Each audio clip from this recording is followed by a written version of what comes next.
வெற்றி வாழ்வு திருச்சபையினுடைய காலை ஆராதனைக்கு வந்திருக்கிற உங்கள் யாவரையும் நம்முடைய ஆண்டவரும் இரட்சகருமாகிய இயேசு கிறிஸ்துவின் நாமத்தினாலே வாழ்த்தி வரவேற்கிறேன். கடந்த பல வாரங்களாக நாம் கிருபை பெருகுகிற கிருபை என்ற தலைப்பிலே போதனைகளை பார்த்து வருகிறோம். அப்போஸ்தலர் நடபடிகள் 4ஆம் அதிகாரம் 33ஆம் வசனத்தை நான் வாசிக்கிறேன். அப்போஸ்தலர் நடபடிகள் 4ஆம் அதிகாரம் 33ஆம் வசனம். கர்த்தராகிய இயேசுவின் உயிர்த்தெழுதலை குறித்து அப்போஸ்தலர்கள் மிகுந்த பலமாய் சாட்சி கொடுத்தார்கள். அவர்கள் எல்லார் மேலும் பூரண கிருபை உண்டாயிருந்தது.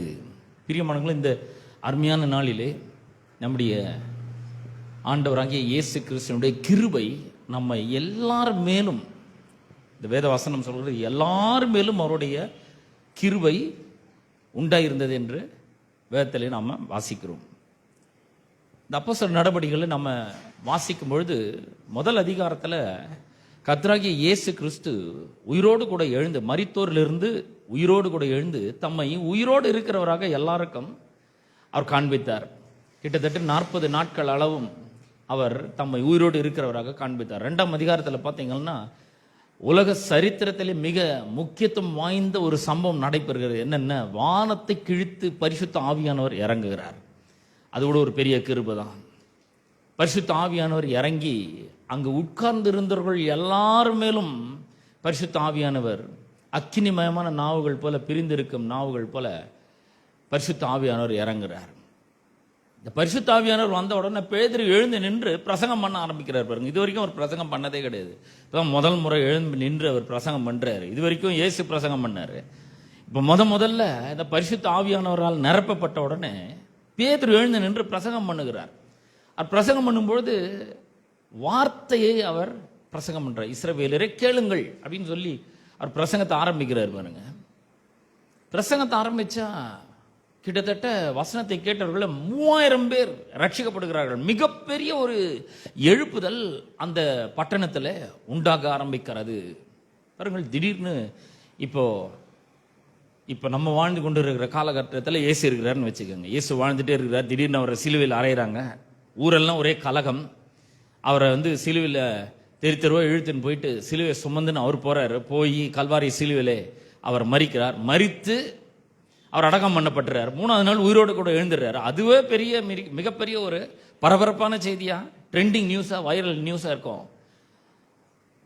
அதோடு கூட இப்ப பரிசுத்த ஆவியானவரும் இறங்கி வந்துட்டார் அப்படின்னா அது எவ்வளோ பெரிய ஒரு நியூஸாக இருந்திருக்கும்னு கொஞ்சம் யோசிச்சு பாருங்க. நம்ம வாழ்கிற காலகட்டங்களில் இப்படி இந்த மாதிரி நடந்திருக்கும்னா எப்படி இருந்திருக்கும்னு பாருங்க. வாட்ஸ்அப்பு, த்ரெட்ஸு, அப்புறம் எக்ஸ் தளம், ஃபேஸ்புக்கு, யூடியூபு எல்லாத்துலேயுமே இந்த செய்தி தான். இன்ஸ்டாகிராம் போன்ற எல்லாத்துலேயும், ட்விட்டர் ஒரு பக்கம் பறக்கம் பயங்கரமாக, எல்லாம் செய்தி வைரல் ஆகிறது. பயங்கரமான ஒரு நியூஸ் பரவுது. இயேசு உயிரோடு எழுந்துட்டாரு, 40 நாள் காட்சி அளித்தாரு. அது மாத்திரம் இல்லை, பரிசுத்த ஆவியானவர் இறங்கி வந்துட்டாரு. இப்போ பேதுரு பிரசங்கம் பண்றாரு. இது வரைக்கும் பண்ணதே கிடையாது. ஆனால் இப்போ எழுந்து பிரசங்கம் பண்ணும்போது 3000 பேர் ரட்சிக்கப்பட்டாங்க. 3000 பேர் இந்த விசுவாசத்தில் சேர்க்கப்படும் பொழுது, சபையில் சேர்க்கப்படும் போது எப்படி இருந்திருக்கும், இந்த நியூஸ்லாம் எப்படி பரபரப்பாக இருந்திருக்கும்னு பாருங்க. ஊரே பயங்கர அந்த பரபரப்பு அந்த ஊரே தொற்றிக்கொள்கிறது. இதெல்லாம் நடந்து முடிஞ்ச உடனே மேலும் பரபரப்பு உண்டாகுது. என்னன்னா, பிரசங்கம் பண்ணவங்களெல்லாம் கூப்பிட்டு அடிக்கிறாங்க. இனிமேல் இந்த மாதிரி நீங்கள் பண்ணவே கூடாதுன்னு. 3ஆம் அதிகாரத்தில் 2ஆம் அதிகாரத்தில் இந்த பரிசுத்த ஆவியானவர் மூலமாக அங்கே ஒரு பெரிய ஒரு பேரசை உண்டாகிறது. கடவுளோட பிரசன்னம் அவர்களுக்கு மத்தியில் வருது. 3ஆம் அதிகாரத்தில் பார்த்தீங்கன்னா பிறந்ததிலிருந்து சப்பானி இருந்த ஒருத்தன் எழுந்து நடந்துட்டான். அது இன்னும் பரபரப்பை கூட்டுகிறது. பயங்கரமான பரபரப்பு உண்டாகிறது. இவ்வளோ நாள் 40 வயசு பாருங்க அவனுக்கு, 40 வருஷமா அவன் நடந்ததே கிடையாது. இப்போ திடீர்னு அவன் எழுந்து நடக்க ஆரம்பிக்கிறான். ஏன்னா பேதுரும் யோவானும் சர்ச்சுக்கு போயிட்டு இருக்காங்க. நீங்களாம் இப்போ வந்தீங்கல்ல, அந்த மாதிரி சர்ச்சுக்கு போறாங்க. இப்படி போகும்பொழுது தாயின் வயிற்றிலிருந்து பிறந்தது முதல் சப்பானியை கடந்த ஒருத்தனை பிச்சை கேட்கும்படியாக கொண்டு உட்கார வைக்கிறாங்க. அப்படி உட்கார வைக்கும் பொழுது பேதுரும் யோவானும் சர்ச்சுக்கு வரும்போது அவங்கள பார்க்குறான். ஏதாவது போடுவாங்க போல, ஆளுங்க பார்த்தா கொஞ்சம் நல்லா இருக்காங்க அப்படின்னு.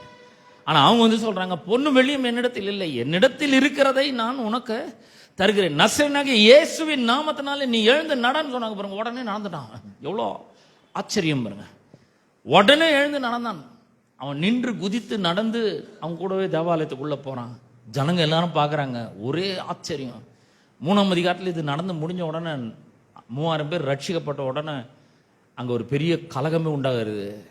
அந்த ஊரில் இருக்கிற பெரிய பெரிய ஹை அஃபிஷியல்ஸ், பிரதான ஆசாரியர்கள், அவங்கெல்லாம் எல்லாம் ஒன்றா கூடி சேர்ந்து இதை இப்படியே விட்டா சரியாவாது, அதனால இதை ஒடுக்கணும்னு சொல்லி என்ன பண்ணாங்க, அப்போஸ்தலரெல்லாம் சமயம் அடிச்சு இனிமேல் இந்த நாமத்தை குறித்து பேசவே கூடாது அப்படின்றாங்க பாருங்க. இது மாதிரி நடந்த உடனே இந்த அப்போஸ்தலரெல்லாம் ஒண்ணா கூடி ஜெபிக்க ஆரம்பிக்கிறார்கள். ஜெபிக்கும் பொழுது அவங்க எதுக்காக ஜெபிக்கிறாங்க அப்படின்னா, இந்த மாதிரி இந்த உலகத்துல இந்த மாதிரி நடக்குது ஆண்டவர், நாங்க இந்த மாதிரி பண்ணிட்டு இருக்கோம், ஆனா நீ சொன்ன வார்த்தையின்படி தான் நாங்க சுவிசேஷத்தை அறிவிக்கிறோம், வியாதிஸ்தர்களை குணமாக்குறோம். இப்படிப்பட்ட காரியங்கள்லாம் நடக்கும்பொழுது இவர்கள் இந்த மாதிரி பண்றாங்க.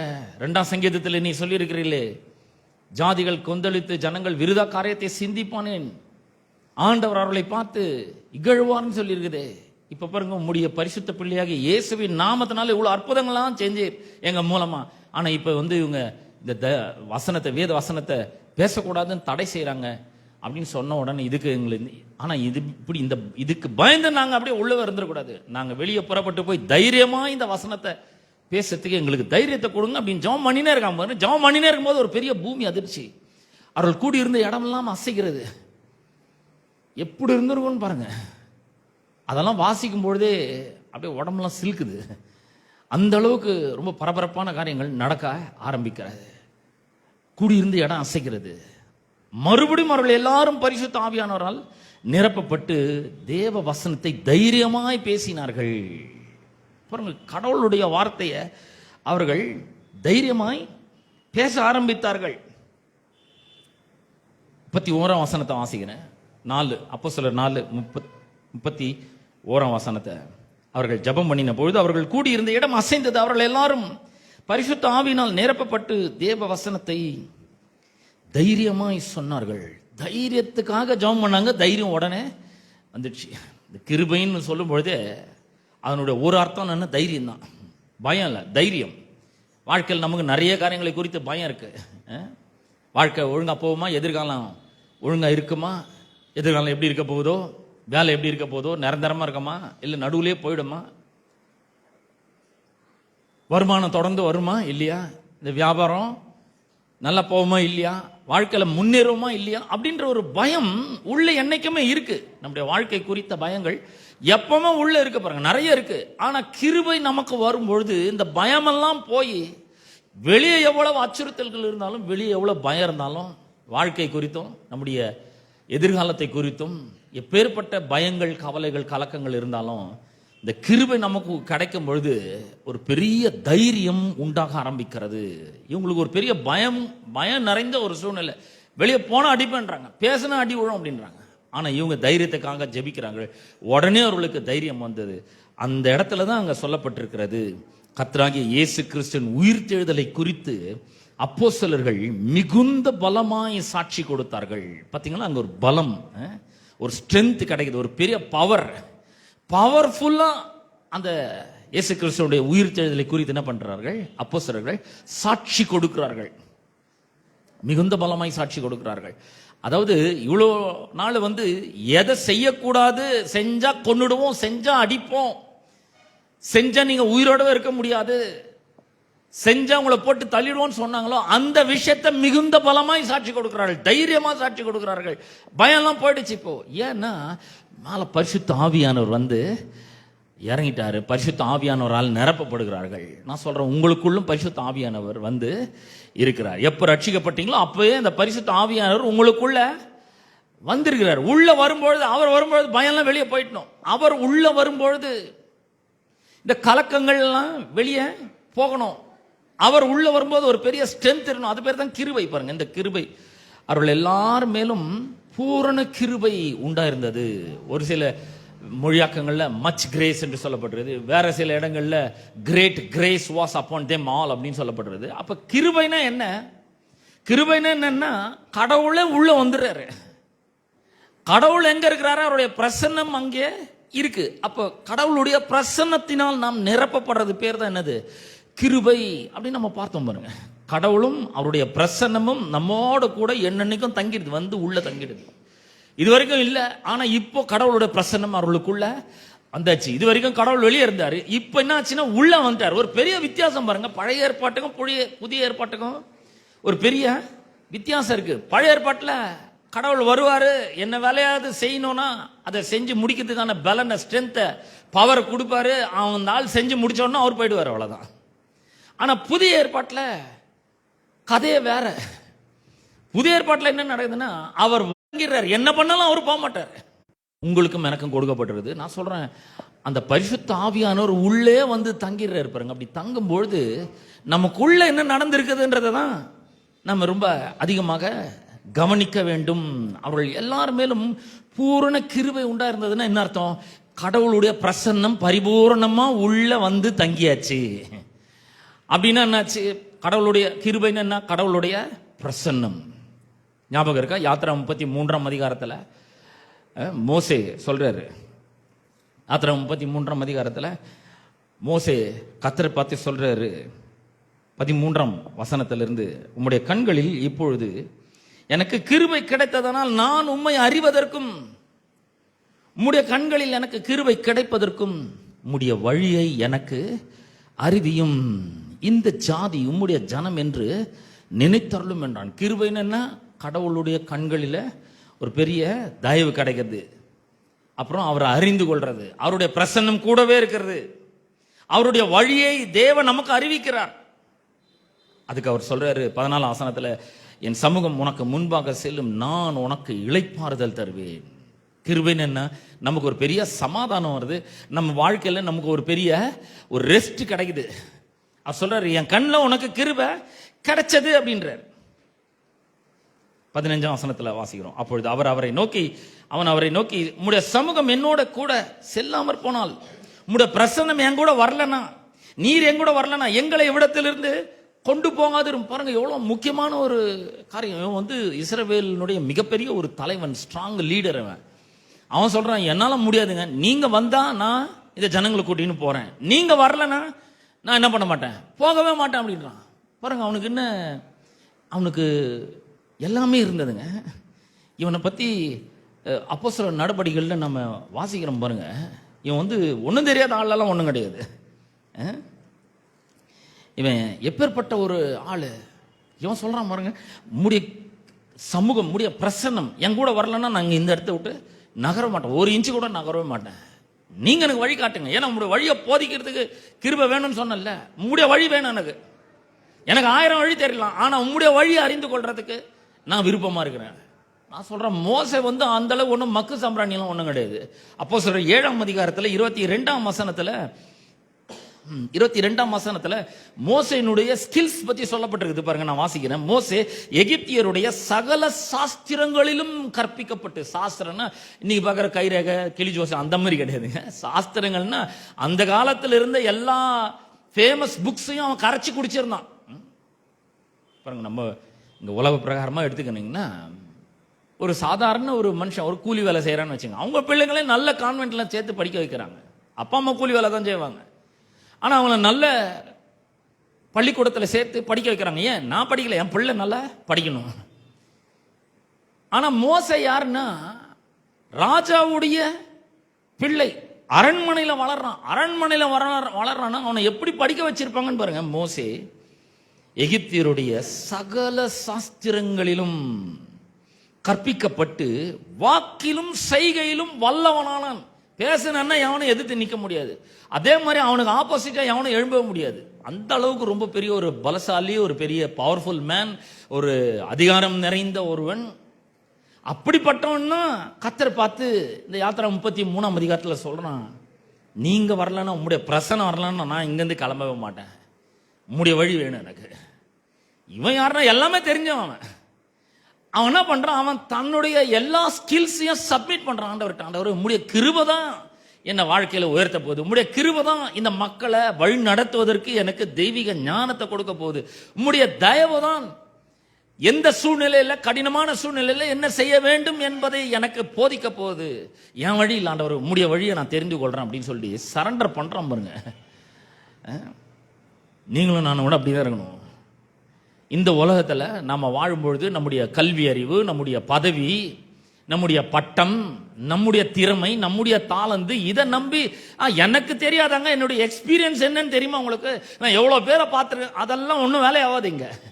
இந்த கிறிஸ்தவ வாழ்க்கையை நாம் வாழும்பொழுது அதை வெற்றிகரமாக வாழ வேண்டும் என்றால் நம்முடைய எல்லாத்தையும் சகல சாஸ்திரங்களை கற்று தேர்ந்தெடுக்கிறோமே அதெல்லாம் சப்மிட் பண்ணிட்டு, நம்முடைய வாக்கிலும் செய்களும் வல்லவனா இருக்கிறோமே அதெல்லாம் சப்மிட் பண்ணிட்டு, ஆண்டவரே என் திறமை, கல்வி, அறிவு, ஞானம்லாம் இல்லை, எனக்கு உம்முடைய ஞானம் வேணும், உம்முடைய அறிவு வேணும். பாருங்க, ரெண்டு விதமா இருக்குது. இந்த பூமிக்குரிய விதத்துல ஞானம் இருக்கிறவங்க இருக்காங்க, அறிவு இருக்கிறவங்க இருக்காங்க. அவங்க என்னென்னமோ பண்றாங்க, ஓரளவுக்கு சாதிக்கிறாங்க. ஆனா வாழ்க்கையில ஒரு குறிப்பிட்ட சூழ்நிலை வரும்பொழுது அதுல இருந்து எப்படி வெளியே வர்றதுன்றது அவங்களுக்கு தெரியாது. பாருங்க, பெரிய விஞ்ஞானியா இருப்பாங்க, ஆனா குடிப்பழக்கத்துக்கு அடிமையா இருப்பாங்க. இந்த குடிப்பழக்கத்துல இருந்து எப்படி வெளியே வர்றதுன்னு அவனுக்கு தெரியாது. அதுக்கான பவர் இல்லை. படிப்புன்ற பவர் இருக்கு, மணி பவர் இருக்கு, அரசியல் பவர் இருக்கு, அரசியல் செல்வாக்கு இருக்கு, பண பலம் இருக்கு, இந்த ஸ்ட்ரென்த் எல்லாம் இருக்கு. ஆனா ஆண்டவருடைய ஸ்ட்ரென்த் இல்ல. இந்த சின்ன பிரச்சனை இருந்து வெளியே வரதுக்கு அவனுக்கு முடியவே முடியாது. அவன் எவ்வளவு பெரிய விஞ்ஞானியா இருந்தாலும் இதுல சிக்கி தவிச்சிட்டு இருப்பான், முடியவே முடியாது. இதுக்கு அதெல்லாம் உதவாது. அப்ப நான் சொல்றேன், நம்முடைய வாழ்க்கையில நம்ம ஒரு நல்ல நிலைமைக்கு வர வேண்டும் என்றால், கடவுள் விரும்புகிற விதத்தில் நம்முடைய வாழ்க்கை அமைய வேண்டும் என்றால், இது எல்லாத்தையும் ஓரம் கட்டி வச்சுட்டு, ஆண்டவரே நான் உம்முடைய கிருபை நம்புறேன், உம்முடைய தயவை நம்புறேன், உம்முடைய உதவி வேணும், உம்முடைய வழி எனக்கு போதியுங்கள். பாருங்க, இந்த மோசே சகல சாஸ்திரங்களும், எகிப்தினுடைய சகல சாஸ்திரங்களையும் கற்று தேர்ந்திருக்கலாம், வாக்கிலும் செய்களும் வல்லவனா இருக்கலாம். ஆனா செங்கடலை பழக முடியுமா? அதை வச்சு முடியாது. அதுக்கு ஆண்டவருடைய கிருபை வேணும். கோலை நீட்டி தண்ணியை ரத்தமா மாற்ற முடியுமா? முடியாதுங்க. அதுக்கு ஒரு பெரிய ஸ்பிரிச்சுவல் பவர் வேணும். நான் சொல்றேன், இந்த ஸ்பிரிச்சுவல் பவர் பேர் தான் கிரேஸ். இந்த ஸ்பிரிச்சுவல் பவர் பேர் தான் கிருபை. இந்த ஆவிக்குரிய சக்திக்கு பேர் தான் தயவு. அதை ஏராளமா கொடுத்திருக்கிறார் ஆண்டவர். அவனுடைய படிப்பு, கல்வி, அறிவு, அவனுடைய வாக்கு திறமை, பேச்சு திறமை, அவனுடைய செய்களோட வல்லமை, இதெல்லாம் வச்சு எகிப்திலிருந்து ஜனங்களை விடுதலை ஆக்கிட முடியுமா? முடியவே முடியாது. அதுக்கு பஸ்கான் வேணும். கர்த்தர் தம்முடைய வழியை மோசேக்கு போதிக்கணும், மோசே ஜனங்களுக்கு போதிக்கணும். வித்தியாசமான விதத்துல ஜனங்களை அடிமைத்தனத்திலிருந்து வெளியே கொண்டு வரணும். பெரிய பெரிய அற்புதங்களை செய்யறான்.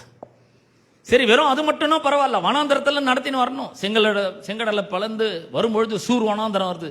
அங்க வந்தாக்கா அங்க ஒரு பெரிய பிரச்சனை. வாழ்க்கையில பாருங்க, நம்முடைய வாழ்க்கையில் கூட பெரிய பெரிய பிரச்சனைகளை நாம் சந்திக்க நேரிடுகிறது. பாருங்க, அந்த மாதிரி நேரங்கள்ல நம்முடைய கல்வி அறிவு உதவி செய்யாதுங்க. நான் சொல்றேன் உங்களுக்கு, நம்முடைய திறமை உதவி செய்யாது. நம்முடைய வாழ்க்கையில 50-60 வருஷம் எக்ஸ்பீரியன்ஸ் இருந்தாலும் அதெல்லாம் ஒன்றும் வேலைக்கு ஆகாது. அதெல்லாம் அந்த மாதிரி சூழ்நிலைகள்ல நம்ம எப்படி தப்பிச்சு வெளியே வர்றது, எப்படி நம்ம உதவி பெற்றுக்கொள்றோம்னா ஆண்டவருடைய உதவி தான். அவர் சொல்ற மாதிரி நம்ம செய்யணும். அவர் சொல்ற மாதிரி செஞ்சாதான் அதுல இருந்து ஒரு பெரிய விடுதலை. சூர் வனாந்தரத்துல சுற்றி அலைறாங்க, இப்போதான் பெரிய வெற்றி எடுத்தாங்க வாழ்க்கையில. அவ்வளவு பெரிய வெற்றி அனுபவிச்ச பிறகு அவங்க வராங்க பாருங்க, 3 நாள் தண்ணி இல்லை. எப்படி இருக்கும் பாருங்க. வெயில் காலத்துல இருக்கிறோம், தண்ணி எவ்வளவு குடிக்கிறோம், தண்ணி எவ்வளவு அவசியம் நமக்கு. நாக்கெல்லாம் வறண்டு போயிடுது. அரை மணி நேரத்துக்கு ஒரு முறை நம்ம தண்ணி குடிச்சே ஆகணும். ஆனா அவங்க வனாந்தரத்தில் நடந்து போய் கொண்டு இருக்கிறார்கள். அப்படி போகும்பொழுது அவர்களுக்கு பெரிய ஒரு வறட்சி ஏற்படுகிறது. அவங்களுடைய தாகம் அதிகரிக்க ஆரம்பிக்கிறது, நாளுக்கு நாள் அதிகரிக்க ஆரம்பிக்குது. எங்க பக்கம் திரும்பினாலும் பாலைவனம், எங்கேயுமே தண்ணி இல்லை. அப்படியே நடந்து வராங்க. அப்படி வரும்பொழுது ஒரு இடத்துல அவர்கள் தண்ணீரை பார்க்கிறார்கள். பார்த்த உடனே எப்படி இருக்கும்னு பாருங்க. 3 நாள் தண்ணி இல்லை, தாகம் ரொம்ப அதிகமா இருக்கு. ஓடி போய் குடிக்க ஆரம்பிக்கிறாங்க. எல்லாம் கவுந்து குடிக்க ஆரம்பிக்கிறாங்க. குடிச்ச வாய் வச்ச உடனே துப்புறான் கீழே. என்னன்னா விஷம் தண்ணியில, ஒரே கசப்பா இருக்கு. அந்த தண்ணியை குடிக்கவே முடியல. இப்ப தண்ணி வேணும். ஜனங்கள்லாம் கல்லை தூக்கிறாங்க அடிக்கிறதுக்கு.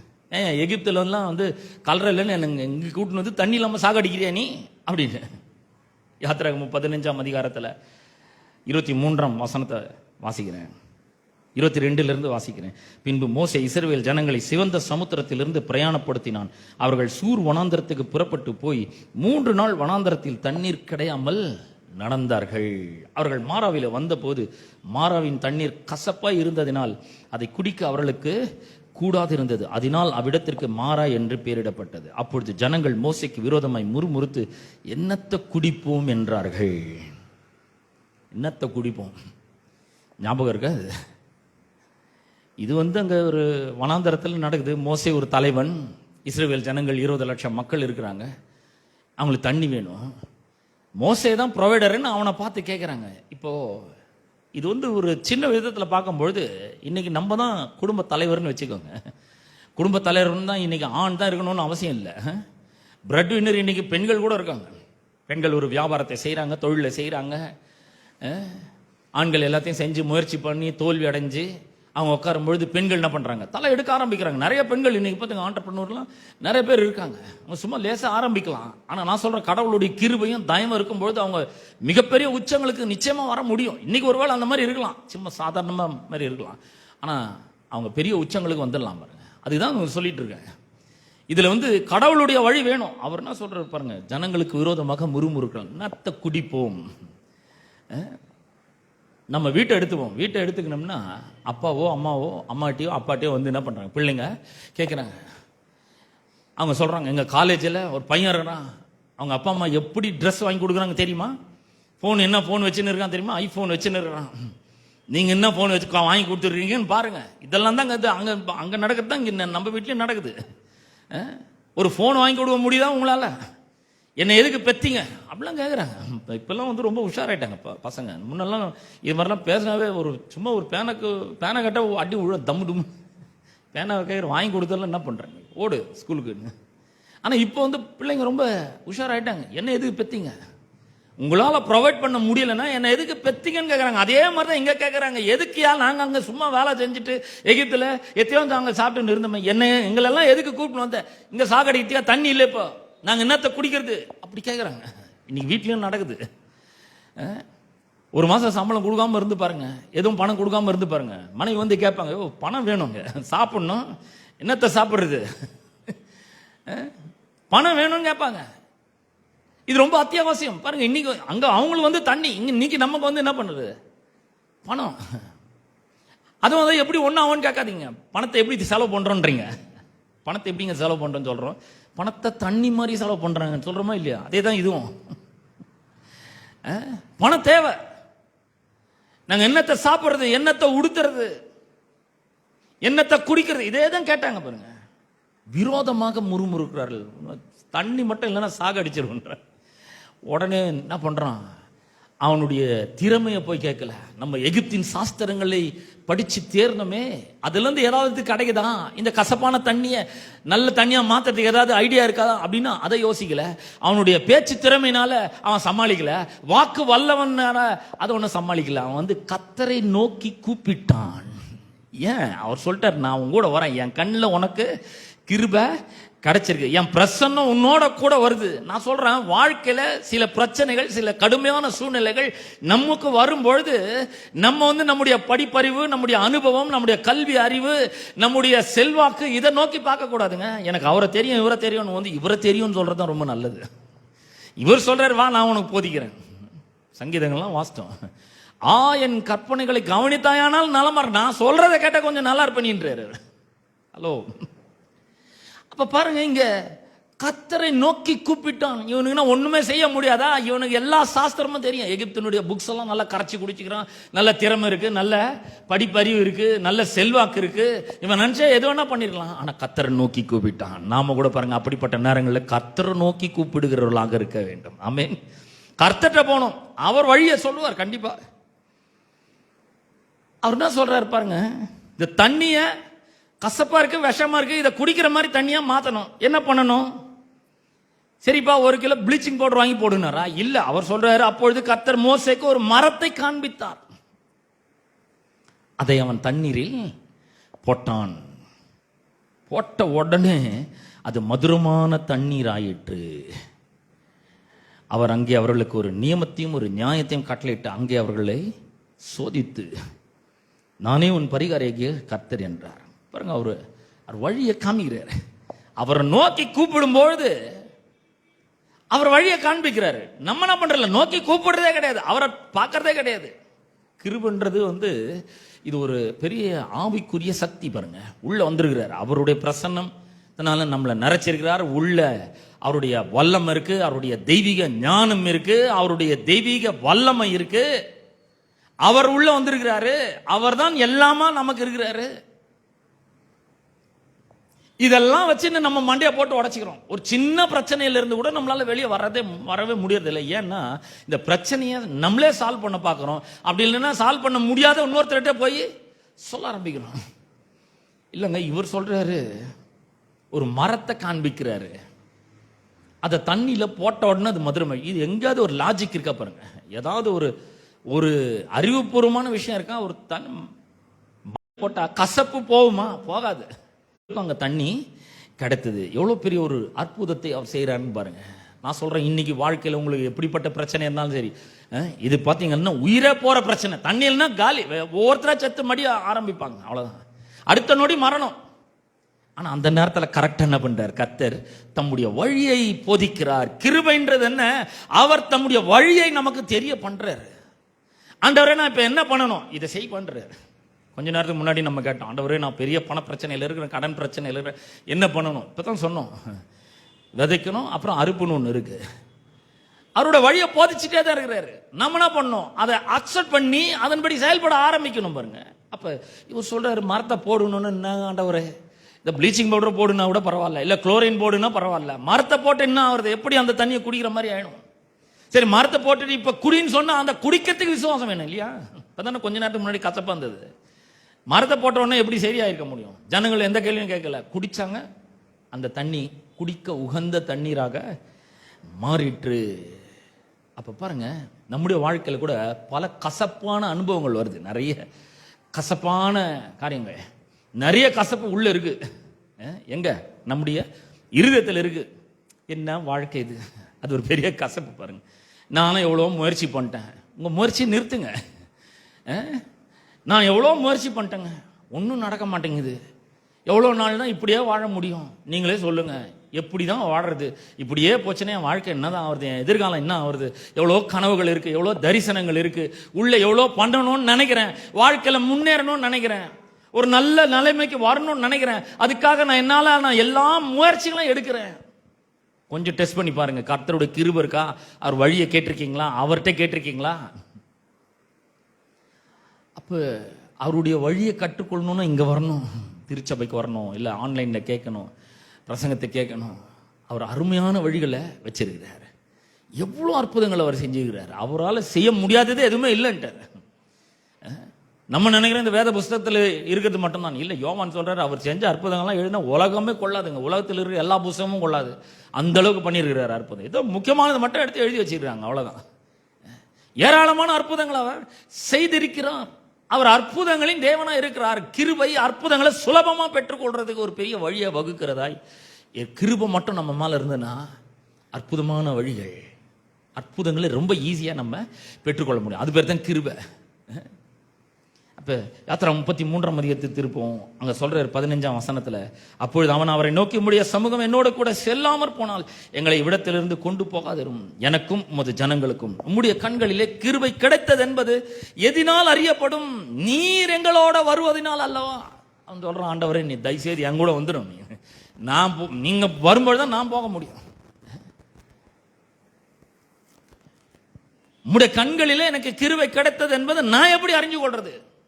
நீர் என்னோடு கூட வருவதனால் அல்லவா. இப்படியே பூமியின் மேல் உள்ள ஜனங்கள் எல்லாரிலும் நானும் உம்முடைய ஜனங்களும் விசேஷித்தவர்கள் என்று விளங்கும் என்றான். நான் சொல்றேன், கிருபை பெற்ற மக்கள் ரொம்ப விசேஷமான மக்கள். They are special people. இந்த பூமியின் மேல அவங்கள மாதிரி ஒரு ஆளை யாருமே கிடையாது. ஏன்னா அவர்கள் கிருபையை பெற்ற மக்களா இருக்கிறார்கள். எல்லாம் சொல்லுவோம், நான் எல்லாம் சத்தமா சொல்லுவோம், நான் கிருபையை பெற்றிருக்கிறேன். தேவனுடைய மிகப்பெரிய கிருபை, பரிபூர்ணமான கிருபை என் மேல இருக்கு. அவர் எனக்குள்ள இருக்கிறார், அவருடைய பிரசன்னம் எனக்குள்ள இருக்குது. அவர் தம்முடைய வழியை எனக்கு போதிக்கிறார். அது அற்புதங்களை நான் சுலபமாக பெற்றுக்கொள்வதற்கு எனக்கு பேருதவியா இருக்கிறது.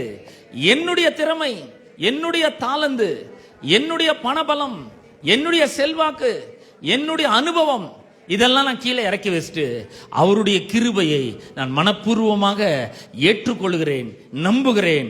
அந்த கிருபை தான் என்னை வாழ்க்கையிலே உச்சத்திற்கு கொண்டு செல்லும். ஆமென்.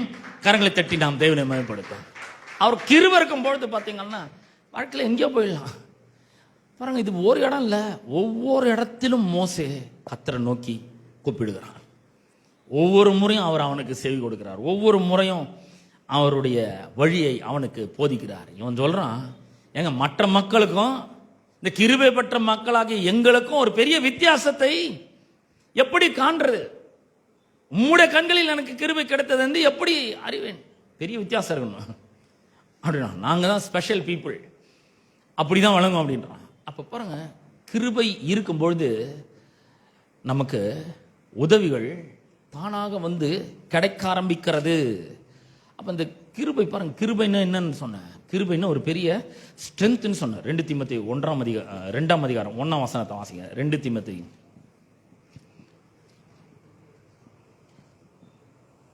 2ஆம் அதிகாரம் 2 தீமோத்தேயு 2ஆம் அதிகாரம் 1ஆம் வசனம். ஆதலால் என் குமாரனே, நீ கிறிஸ்து இயேசுவில் உள்ள கிருபையில் பலப்படு. ஒரு மொழியாக்கம் சொல்லுது, இந்த கிருபைன்றது ஆவிக்குரிய ஸ்ட்ரென்த். அதுல ரொம்ப ஸ்ட்ராங் ஆகணும். கிருபையில என்ன பண்ணு, பலப்படு. கிருபை நமக்கு ஸ்ட்ரென்த் அவர்கிட்ட டிரா பண்றதுக்கு உதவி செய்கிறது. இந்த கிருபை என்ன பண்ணுது, அவரிடத்திலிருந்து பலனை, ஒரு பெரிய ஸ்ட்ரென்த்தை ஈர்க்குவதற்கு அது உதவி செய்கிறது. பாருங்க, இப்போ பலவீனமா இருக்கிறீங்கன்னு வச்சுக்கோங்க, அது பலனை அவரிடத்திலிருந்து என்ன பண்ணுகிறது, கவர்ந்து இழுக்கிறதா இருக்கிறது. அது பேர் தான் கிருபை. நம்ம மேல கிருபை இருந்துச்சுன்னா கடவுளுடைய பலன் நமக்குள்ள வருகிறது. இங்க 2 கொரிந்தியர் 12ஆம் அதிகாரம் 2 கொரிந்தியர் 12ஆம் அதிகாரம் 9ஆம் வசனத்தை வாசிக்கிறேன். அதற்கு அவர், என் கிருபை உனக்கு போதும்.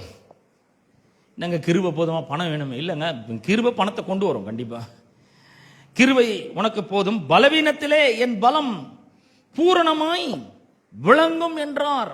ஆகையால் கிறிஸ்துவின் வல்லமை என்மேல் தங்கும்படி என் பலவீனங்களை குறித்து நான் மிகவும் சந்தோஷமாய் மேன்மை பாராட்டுகிறேன்.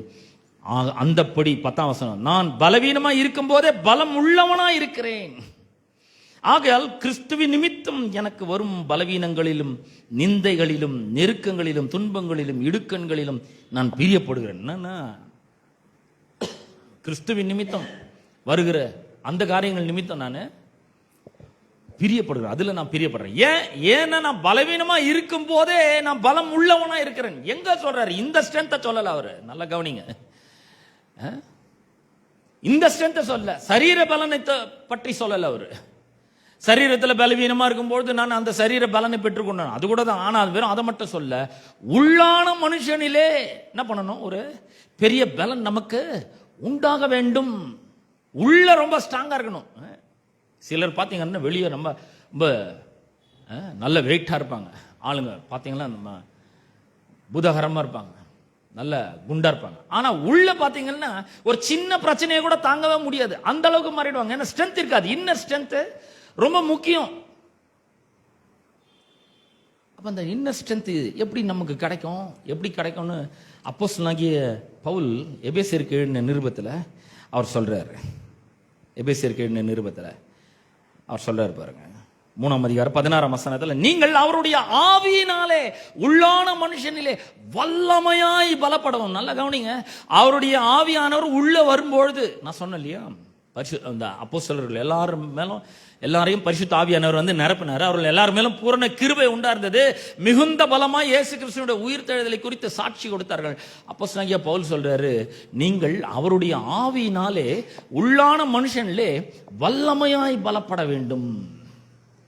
அது எப்படின்னா, அதனுடைய அர்த்தம் என்னன்னா, பரிசுத்த ஆவியானவர் நம்முடைய ஆவியோட கூட கை கோர்த்து கொண்டு நம்முடைய ஆவியும் அவருடைய ஆவியும் ஒன்னாக இணைந்து இருக்க வேண்டும்.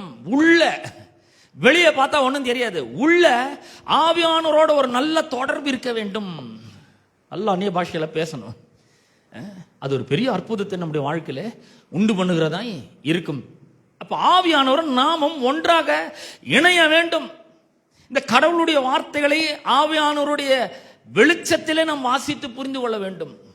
கடவுளுடைய வார்த்தை ஆவியானவருடைய வெளிச்சத்தில் நம்ம வாசிக்கும் பொழுது உள்ள ஒரு பெரிய ஸ்ட்ரென்த் நமக்கு உண்டாகிறது. பலப்படவும் விசுவாசத்தினாலே கிறிஸ்து உங்கள் இருதயங்களில் வாசமாயிருக்கும், நீங்கள் அன்பில் வேரூன்றி நிலை பெற்றவர்களாகி சகல பரிசுத்தவான்களோடும் கூட கிறிஸ்துவனுடைய அன்பின் அகலமும் ஆழமும் நீளமும் உயரமும் என்னதென்று உணர்ந்து. பார்த்தீங்களா கிருபையில எப்படி பலப்படுறது, உள்ளான மனுஷன்ல பலப்படுறதை பத்தி தான் அவர் சொல்லிக்கிறார்.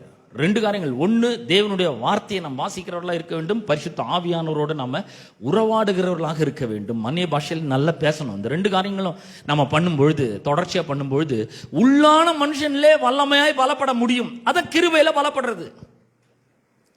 அப்ப கிருபைனா என்ன?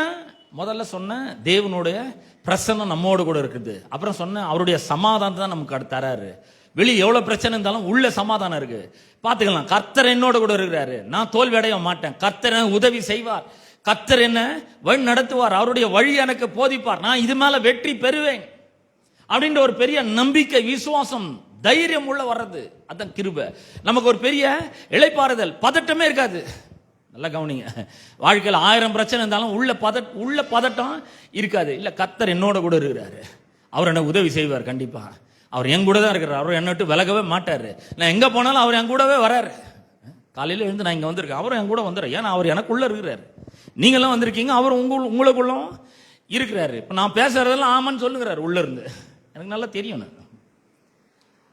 அப்ப 1, கடவுளோட பிரசன்னம் நம்மோட கூட இருக்கிறது, அவரே நம்மோட கூட இருக்கிறார். 2, சமாதானம் கிடைக்குது. 3, ஒரு பெரிய இளைப்பாறுதல் உண்டாகுது, பெரிய ஒரு படபடப்பு இல்லாம இளைப்பாறுதல் உண்டாகுது.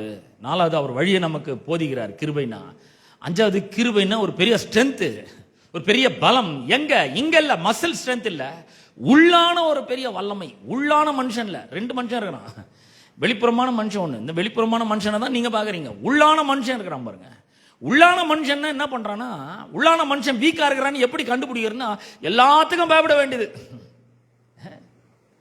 எல்லாத்துக்கும் கவலைப்பட வேண்டியது. ஒண்ணுமே நடக்கலனா கூட ஏதாவது நடந்துருமா அப்படின்ற ஒரு பயம் உள்ள இருக்குது. அது பேர் தான் உள்ளான மனுஷன் ரொம்ப வீக்கா இருக்குது பாருங்க. உள்ளான மனுஷன் பலவீனமா இருந்தா வாயை திறந்து சொல்லிட்டே இருப்பான், ஐயோ நான் பண்றேன்னே தெரியலங்க, எனக்கு ஒண்ணுமே புரியலங்க, வாழ்க்கை இன்னும் நான் கத்துக்கலங்க, வாழ்க்கை எப்படி போவோன்னு தெரியலங்க, எதிர்காலம் எப்படி இருக்கும்னு தெரியலங்க, யாரை நம்பியும் பிரயோஜனம் இல்லைங்க, யாரும் எனக்கு உதவி செய்ய மாட்டாங்க. இதுதான் பலவீனம். உள்ளான மனுஷன்ல பலவீனமான இருக்கிற, உள்ளான விதத்தில் பலவீனமா இருக்கிற மனுஷன் பேசுற பேச்சுங்க இதெல்லாம்.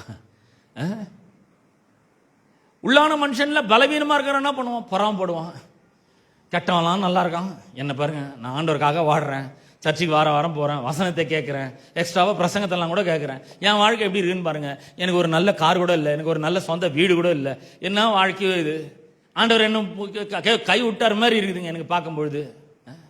என்ன பெரிய வாழ்க்கை, என்ன வாழ்ந்து என்ன பிரயோஜனம், வாழ்ந்து என்னத்தை சாதிக்க போறோம், இப்படி எல்லாம் பேசினா உள்ளான மனுஷன் ரொம்ப வீக்கா இருக்கிறான்னு அர்த்தம். உள்ள பயம் இருக்கு, கவலை இருக்கு, பொறாமை இருக்கு, பழி வாங்குற குணம் இருக்கு, வெறுப்பு இருக்கு. அந்த மாதிரி ஆளுங்களை பார்த்துருக்கீங்களா? எப்ப பார்த்தாலும் யாராவது பத்தி பழிச்சுட்டே இருப்பாங்க, ஏதாவது ஒன்று பேசிட்டே இருக்க வேண்டியதுதான், யாரையாவது பத்தி பேசிட்டே இருக்க வேண்டியதுதான். அது கடவுளுடைய பிள்ளைகளுக்கு அடையாளமே கிடையாது. இப்ப உள்ளான மனுஷன்ல ஸ்ட்ராங்கா இருக்கிறவனை எப்படி கண்டுபிடிக்கிறது? எப்ப பார்த்தாலும் அன்பை பேசுவான், எப்ப பார்த்தாலும் சந்தோஷத்தை பற்றி பேசுவான், எப்ப பார்த்தாலும் வெளியே அவனுக்கு 1000 பிரச்சனை இருந்தாலும் முகம் மலர்ச்சியா இருப்பான், சந்தோஷமா இருப்பான், சிரிச்ச முகத்தோட இருப்பான்.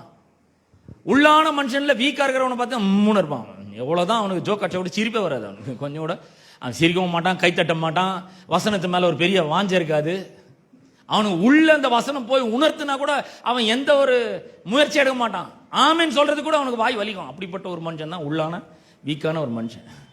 ஆனா நம்மலாம் அந்த மாதிரி இல்லைன்னு நினைக்கிறேன். ஆமேன், ஆமேன். அப்ப உள்ளான மனுஷன்ல ஸ்ட்ராங்கா இருக்கணும்னு என்ன பண்ணான், உள்ள அன்பினாலே, தேவ அன்பினாலே நிரப்பப்பட்டிருப்பான். அவன் எப்பவுமே முக மலர்ச்சியோட இருப்பான். அவனுடைய பிரச்சனைகளை யார்கிட்டையும் அவன் சொல்லவே மாட்டான், தெரியவே தெரியாது அவனுக்கு என்ன பிரச்சனைன்னு நம்ம கண்டுபிடிக்க முடியாது. அப்படிப்பட்டதான் உள்ளான மனுஷன்ல ஸ்ட்ராங்கா இருக்கணும். அப்ப உள்ளான மனுஷன்ல வல்லமையா எப்படி பலப்படுறது? அவருடைய வார்த்தைகளை பரிசுத்த ஆவியானவருடைய உதவியோட நாம வாசிக்கணும்.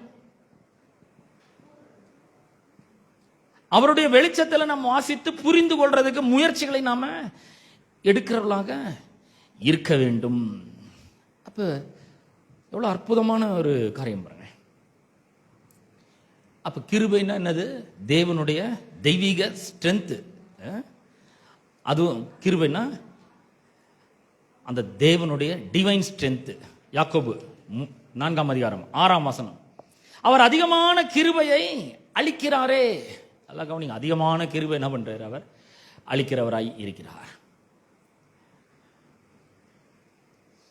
அதிகமான கிருபை அளிக்கிறார்னா அதிகமான சமாதானத்தை அளிக்கிறார், அதிகமான பிரசன்னத்தை அளிக்கிறார், அதிகமான உதவிகளை அனுப்புகிறார், அதிகமான இளைப்பாறுதலை அவர் தருகிறார், அதிகமாக அவருடைய வழிகளை போதிக்கிறார். தான் அதிகமான கிருபை. கிருபைன்னா டிவைன் ஸ்ட்ரென்த்னா அவர் அதிகமான தெய்வீக உதவிகளை, பலனை அவர் அனுப்புகிறார். கிருபை நம்ம மேல இருக்கிறதுக்கு அதான் அடையாளம். ஒரு பிரச்சனையை கண்ட உடனே நம்ம தோண்டு போயிடக்கூடாது. பாருங்க, கிருபை இருக்குன்றதை நம்ம முதல்ல விசுவாசிக்கணும். உள்ள இருக்கிறாரு அவர். இந்த உலகத்தில் இருக்கிறவனை விட உள்ள இருக்கிறவர் ரொம்ப பெரியவர். அவர் எனக்கு உள்ளதான் இருக்கிறாரு. அவர் மூலமா இந்த தெய்வீக பலனை நான் பெற்றுக்கொள்ள முடியும். அவர் அதிகமா அந்த பலனை தருகிறார். லூக்கா 1ஆம் அதிகாரத்துல 28ஆம் வசனத்துல நம்ம வாசிக்கிறோம். தேவ தூதன் வந்து சொல்றான், கிருபை பெற்றவளே நீ வாழ்க, கர்த்தர் உன்னுடனே இருக்கிறார். கர்த்தர் நம்ம கூட இருக்கிறார்ன்றதை நாம முதல்ல ஆழமாக விசுவாசிக்கிறவர்களாக இருக்க வேண்டும். 2 பேரும் 3ஆம் அதிகாரம் 18ஆம் வசனத்தை வாசிக்க, நம்முடைய கர்த்தரும் இரட்சகருமாகிய இயேசு கிறிஸ்துவின் கிருபையிலும் அவரை அறிகிற அறிவிலும் வளருங்கள். கிருபையில இன்னும் அதிகமாய் வளருகிறவர்களாக இருக்க வேண்டும். அதிகமா வளரும். யாக்கோபு எபிரேயர் 12ஆம் அதிகாரம் 28ஆம் வசனத்தை வாசிக்கிறேன். ஆதலால் அசைவில்லாத ராஜ்யத்தை பெறுகிறவர்களாகிய நாம் பயத்தோடும் பக்தியோடும் தேவனுக்கு பிரியமாய் ஆராதனை செய்யும்படி கிருபையை பற்றி கொள்ள கடவோம். கிருபையை நம்ம என்ன பண்ணணும்? கெட்ட பிடிக்கணும். நம்ம கிருபையை நழுவ விட்டுறக்கூடாது. கிருபையில இருந்து கீழே விழுந்துடக்கூடாது. கிருபையை விருதா வாக்கிடக்கூடாது, பயனற்றதை ஆக்கிவிடக்கூடாது. கிருபை என்ன பண்ணணும்? கெட்டியா பிடித்து கொள்ள வேண்டும். எப்படி கெட்டியா பிடிக்கிறது? பிரச்சனை வரும்பொழுது கிருபை என்னோட கூட இருக்கிறது. இயேசு என்னோட கூட இருக்கிறார், எனக்குள்ள இருக்கிறார். அவர் டிவைன் ஸ்ட்ரென்த்தை கொடுக்கிறாரு. ஏராளமான உதவிகளை அவர் எனக்கு செய்யறாரு. எப்படி செய்யறாரு பாருங்க. கிருபைனா உதவி. எபிரேயர் 4ஆம் அதிகாரம் 16ஆம் வசனத்தை வாசிக்கிறேன். எபிரேயர் 4:16. ஆதலால் நாம் இரக்கத்தை பெறவும் ஏற்ற சமயத்தில் சகாயம் செய்யும் கிருபையை அடையவும் தைரியமாய் கிருபாசனத்தண்டையிலே சேரக்கடவோம். பாருங்க, கிருபை என்ன பண்ணுது? ஒரு பக்கம் தைரியத்தை கொடுக்குது, இன்னொரு பக்கம் தெய்வீக உதவிகளை நமக்கு கிடைக்கும்படி செய்கிறது. இந்த தெய்வீக உதவிகள் நமக்கு கிடைக்கிறதுக்கு நம்ம ஒரு பெரிய இன்ஃப்ளூயன்ஷியல் பர்சனா இருக்க வேண்டிய அவசியம் இல்லை. பெரிய செல்வாக்கு பெற்ற மனிதனா இருக்க தேவையில்லை. ஒரு ஆஜானுபாகவா இருக்க வேண்டிய அவசியம் இல்ல. ஆள் ரொம்ப பலசாலியா இருக்கணும்னு அவசியம் கிடையாது. இந்த உதவிய, தெய்வீக உதவியை நம்ம பெற்றுக்கொள்றது ரொம்ப சாதாரணமான மனிதனா இருந்தா போதும். ஏன்னா கிருபைனாவே தகுதி இல்லாதவர்களுக்கு காண்பிக்கப்படும் தயவு. அந்த தயவை பெறத்துக்கு தகுதியே கிடையாது. ஆனா என்ன பண்றாரு? அவர் அந்த கிருபையை, உதவியை நமக்கு செய்யறார். அதாங்க கிருபை. பாருங்க, இதெல்லாம் ஞாபகம் வச்சுக்கோங்க. இதெல்லாம் ஞாபகம் வச்சுக்கின்னு ஒரு வசனத்தை திருப்போம். நீதிமொழிகள் 19ஆம் அதிகாரம் 12ஆம் வசனத்தை வாசிக்கிறேன் உங்களுக்காக. நீதிமொழிகள் 19ஆம் அதிகாரம் 12ஆம் வசனத்தை வாசிக்கிறேன். ராஜாவின் கோபம் சிங்கத்தின் கர்ஜிப்புக்கு சமானம், அவனுடைய தயை. பாருங்க, ஒரு கிங்ஸ் ஃபேவர். ராஜாவினுடைய தயை புல்லின் மேல் பெய்யும் பனி போல இருக்கும். நல்ல கவனிங்க, 2 காரியங்கள் நம்ம அங்க சொல்ல போறோம். ஒன்று ராஜாவினுடைய தயவு எப்படி இருக்கும்? புல்லின் மேல பெய்கிற ஒரு பனி மாதிரி இருக்கும். இந்த பனி காலத்துல, விடியற் காலில் நம்ம எழுந்திருக்கும் போது இந்த புல்லு மேல இந்த பனி துளி இருக்கும் இல்லையா? ஒரு சின்ன டிராப் மாதிரி இருக்கும். இந்த சின்ன டிராப்பு அந்த புல்லை தாங்கி நிற்கும். அது மேலே இருக்கும். தட்டினா விழுந்துரும், அவ்வளோ லேசா இருக்கும், பனி மாதிரி. இன்னொரு இடத்துக்கு போவோம். 16ஆம் அதிகாரம், நீதிமொழிகள் 16ஆம் அதிகாரம் 15ஆம் வசனத்தை வாசிக்கிறேன். ராஜாவின் முகக்கலையில் ஜீவன் உண்டு, அவனுடைய தயை பின்மாறி பெய்யும் மேகத்தை போல இருக்கும். இப்ப நம்ம சொல்றோம் இல்லையா, கிளவுட் பர்ஸ்ட் அப்படின்னு சொல்றோம், மேக வெடிப்பு. இப்ப ரீசெண்டா கூட கேரளால அந்த மாதிரி நடந்தது, கிளவுட் பர்ஸ்ட் வந்தது. கிளவுட் பர்ஸ்ட் என்னன்னா, சும்மா கொஞ்சம் ஒரு சில நிமிடங்கள்ல எக்கச்சக்கமான மழை பெஞ்சிடும். 10 சென்டிமீட்டர் மழை, அதாவது 100 மில்லிமீட்டர் மழை பெஞ்சுதான். இப்ப நம்ம டிசம்பர் 5ஆம், 3ஆம் தேதி, 4ஆம் தேதி, 5ஆம் தேதி பெஞ்ச மழையை விட அதிகம். சும்மா கொஞ்ச நேரத்துக்கு ஒரு சில நிமிடங்கள்ல அவ்வளோ மழை பெஞ்சிடும். அது வந்து புல்லின் மேல இருக்கிற பாருங்க, ஒரு இடத்துல ராஜாவினுடைய தயை புல்லின் மேல் இருக்கும், பனியை போல இருக்கும். அது வந்து சும்மா லேசா இருக்கும், அது புல்லே தாங்கிடும் அதை. ஆனா இது வந்து ரொம்ப ஹெவி ரெயின். இந்த தயவு எப்படிப்பட்டது பாருங்க, அவனுடைய தயை, ராஜாவினுடைய தயை பின்மாறி பெய்யும் மேகத்தை போல இருக்கும். சில நேரங்கள்ல லைட்டா இருக்குது, ஆனா சில நேரங்கள்ல ரொம்ப ஹெவியா இருக்கு.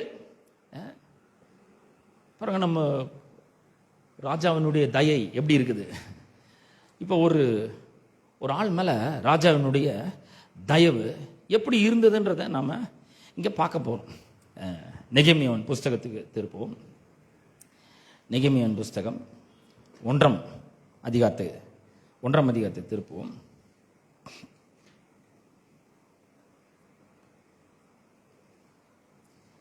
1ஆம் அதிகாரம் 10-11 வசனங்களை நான் உங்களுக்காக வாசிக்கிறேன். 10-11 வசனங்களை வாசிக்கிறேன். தேவரீர் உமது மகா வல்லமையினாலும் உமது பலத்த கரத்தினாலும் மீட்டு கொண்டு உமது அடியாரும் உமது ஜனங்களும் இவர்கள் தானே. என்ன பண்றான் நெகேமியா வந்து, எருசலேம் அலங்கம் இடிந்து கிடக்குது, எருசலேம் நகரமே பாழா கிடக்குது, சுட்டெரிக்கப்பட்டுக்குது. இதை போய் அவன் கட்டணும். ஏன்னா அவனுடைய அது வந்து ராஜாவினுடைய நகரம், கடவுளுடைய நகரம். அது அந்த மாதிரி இடிஞ்சு சுட்டெரிக்கப்பட்டு இருக்கிறது அவனுக்கு பிடிக்கல. அவன் இங்க ராஜா கிட்ட வேலை செஞ்சுட்டு இருக்கிறான், அடிமை தனத்தில் இருக்கிறான். அவன் பாருங்க, அவன் வந்து எப்படிப்பட்ட ஒரு ஆள்னா, சிறை இருப்பில் கொண்டு வரப்பட்ட ஒரு ஆள். இங்க வேற ஒரு ராஜாக்கு அவன் வேலை செய்து கொண்டிருக்கிறான். அப்படி வேலை செஞ்சு கொண்டு இருக்கும் பொழுது இங்க ஜெபம் பண்றான். என்ன ஜெபம் பண்றான்னா, இதெல்லாம் வந்து பார்க்கும்போது நாங்கெல்லாம் பாவம் செஞ்சிட்டோன்றது எங்களுக்கு தெரியுது. ஆனால் தேவரீர் உமது மகா வல்லமையினாலும் உமது பலத்த கரத்தினாலும் மீட்டு கொண்ட ஜனங்கள் இவர்கள் தானே.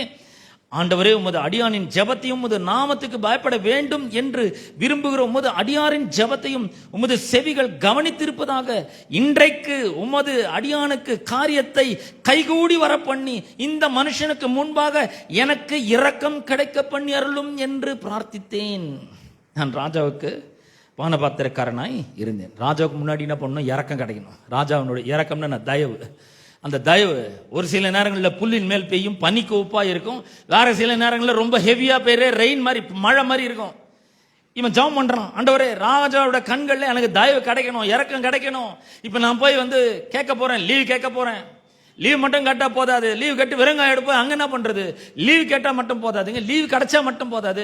அங்க போனா எனக்கு நிறைய பணம் வேணும். ஏன்னா எருசலேம் நகரத்தை கட்டணும், அலங்கத்தை கட்டி எழுப்பணும், உள்ள நகர சுட்டரிக்கப்பட்டதா இருக்கு, அதெல்லாம் வாரி வெளியே கொட்டணும், உள்ள நல்ல கட்டிடங்களை கட்டணும், தேவாலயத்தை கட்டணும், நிறைய வேலை இருக்கு. அதுக்கு நிறைய பணம் வேணும், மரம் வேணும், செங்கல் வேணும், கல் வேணும், சிமெண்ட் வேணும், எக்கச்சக்கமான பொருள்கள் வேணும்.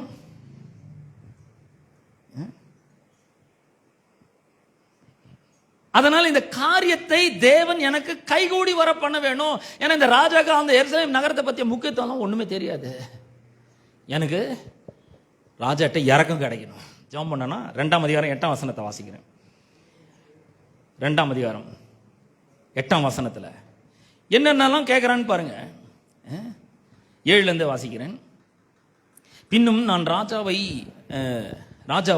பார்த்து, ராஜாவுக்கு சித்தமாய் இருந்தால் நான் யூதா தேசத்துக்கு போய் சேரு மட்டும் நதிக்கு அப்புறத்தில் இருக்கிற தேசாதிபதிகள் என்னை வழிவிட்டு அனுப்பும்படி அவர்களுக்கு கடிதங்கள் கொடுக்க வேண்டும். பாருங்க, லெட்டர் கொடுக்கணும், எம்பசில இருந்து லெட்டர் வேணும். ஏன்னா இப்ப பல நாடுகளை கடந்து போக போறான், அவங்க எல்லாம் வழி விடணும். எனக்கு நீ யாரா இந்த பக்கம் ஏன் வந்தாலும் எனக்கு கேட்கக்கூடாது, எனக்கு வழி விட்டு அனுப்பணும். முன்னாடி வசனம் 6ஆம் வசனம். அப்பொழுது ராஜஸ்திரியும் பக்கத்தில் உட்கார்ந்து இருந்தால் ராஜா என்னை பார்த்து, உன் பிரயாணம் எத்தனை நாள் செல்லும், நீ எப்பொழுது திரும்பி வருவாய் என்று கேட்ட. எத்தனை நாள் லீவ் வேணும், இவ்வளவு காலம் செல்லும் என்று நான் ராஜாவுக்கு சொன்ன போது, ஒரு மாசம் அவங்க இல்ல ஒரு வருஷம் அவன் சொன்ன போது, என்னை அனுப்ப அவருக்கு சித்தமாயிற்று. என்ன பண்ற, கர்த்தர் காரியத்தை கைகூடி வர பண்ணுகிறார். ராஜாவினுடைய தயை அவனுக்கு வந்து கிடைக்கும்படி செய்யறாரு. அது லேசா புல்லின் மேல பெய்யற பனி மாதிரி இருக்குது. லீவ் கிடைச்சிட்டு இப்போ அடுத்து என்ன பண்றேன், எம்பசி லெட்டர் வேணுங்க, இந்த லெட்டர் வேணும் எனக்கு கொடுக்கும்படிக்கும். 8ஆம் வசனம், தேவாலயத்துக்கு இருக்கிற அரணின் கதவு வேலைக்கும். பாருங்க, இவன்ட்ட ஒண்ணுமே கிடையாது. நான் சொல்றேன், இவ்வளவு ஆச்சரியமான காரியம் பாருங்க. ஒண்ணுமே இல்லை, அவன் வெறும் கையோட இருக்கிறான். கதவு வேலைக்கும், நகர அலங்கத்தின் வேலைக்கும், நான் தங்க போகிற வீட்டின் வேலைக்கும் போகவே இல்லைன்னு போறாரு. போனா அங்க வந்து தங்கணும், அங்க தங்கணும்னா அங்க ஒரு வீடை கட்டணும். வீடை கட்டணும்னா சும்மா இல்ல, ஏற்கனவே சுட்டரிக்கப்பட்டு எல்லாத்தையும் கிளீன் பண்ணணும், அங்க கடைக்கால் போடணும், அப்புறம் வந்து திணியாட ஆழத்துக்கு தோண்டணும், கடைக்கால் போடணும், அது மேல வீட்டை கட்டணும், செங்கல் வேணும், சிமெண்ட் வேணும், பெயிண்ட் வேணும், மரங்கள் வேணும். நான் தங்க போகிற வீட்டின் வேலைக்கும் வேண்டிய மரங்களை ராஜாவின் வனத்து காவலாளாகிய ஆசாப் எனக்கு கொடுக்கும்படிக்கும் அவனுக்கும் ஒரு கடிதம் கட்டளையிடப்படுவதாக என்றேன். என்ன மாதிரி பாருங்க, இவன் லீவ் கொடுக்கறதே பெரிய விஷயம். ஏன்னா சிறையிருப்புல இருந்து போயிருக்கிற இப்போ. ஆனா அவன் என்ன கேட்கறான், லீவ் கேட்கறான். கேட்டோன்னா கை கூடி வருது காரியம், லேசா பனி பெஞ்ச மாதிரி இருக்குது. உடனே அடுத்தது வேண்டாம், திருப்பியும் கேட்கறான். ராஜாவே நான் அங்கே போய் தேவாலயத்தை கட்டணும், அதுக்கு மரங்கள்லாம் நிறைய தேவைப்படும். நான் தங்கிறதுக்கு வீடு வேணும், அதுக்கு வேண்டிய எல்லா மரங்களும் வேணும். அதெல்லாம் நான் போய் காசு கொடுத்து வாங்க முடியாது. இந்த ராஜாவினுடைய வனக்காவலாளன் ஒருத்தர் இருக்கிறான், ஆசாப். அவன் எனக்கு இது எல்லாத்தையும் கொடுக்கணும், எல்லாம் ஃப்ரீ, இலவசமாக கொடுக்கணும். அதுக்கு அவனுக்கு ஒரு லெட்டர் வேணும், அவ்வளோதான். கொடுக்கும்படிக்கு அவனுக்கும் ஒரு கடிதம் கட்டளையிடப்படுவதாக. நான் நல்ல கவனிங்க, என் தேவனுடைய தயவுள்ள கரம் என் மேல் இருந்தபடியால் ராஜா அவைகளை எனக்கு கட்டளையிட்டார். நல்ல கவனிங்க, பல நேரங்களில் நம்முடைய தேவனாகிய கர்த்தருடைய கரம் சும்மா லேசா நம்ம தலை மேல இருக்கிற மாதிரி இருக்கும்.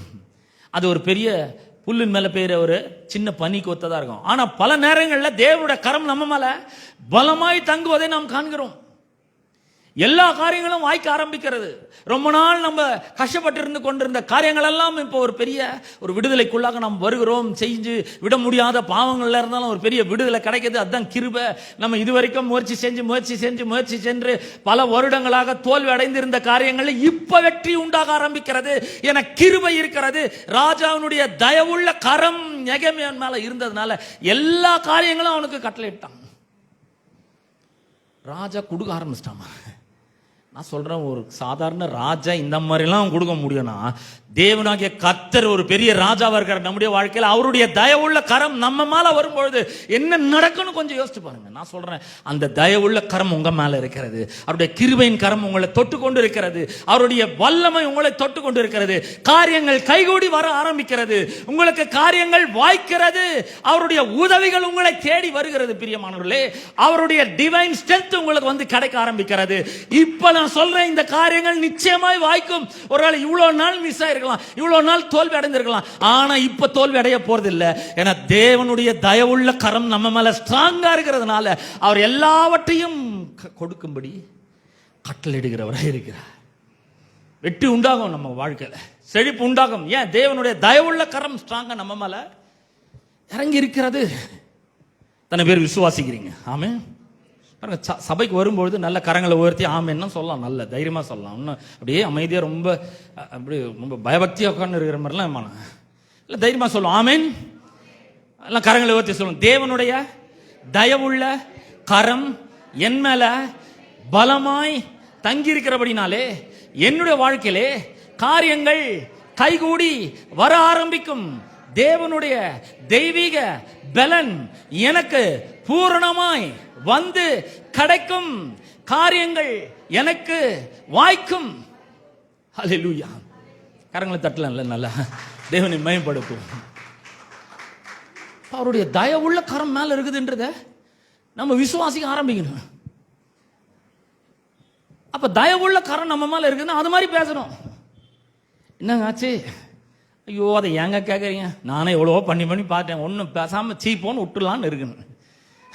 அப்போனா தயவுள்ள கரம் மேல இருக்கு, அதுக்கேற்ற மாதிரி பேசல. நம்ம தயவுள்ள கரம் மேல இருக்குன்னா எத்தனை பிரச்சனைகள் இருந்தாலும் வாய் வழி அது வெளியே வரவே கூடாது. இல்லைங்க, கர்த்தர் என்னோட கூட இருக்கிறாரு. அவர் காரியத்தை வாய்க்க சேர்த்துக்காக தான் என் கூட இருக்கிறாரு. எனக்கு பலருடைய உதவிகளை வந்து எனக்கு கிடைக்கும்படி அவர் செய்வார் நிச்சயமா. என்ன பாருங்க, ஒண்ணுமே இல்லை அவன்கிட்ட. ஒரு பெரிய ஆள்லாம் கூட ஒன்றும் இல்லை.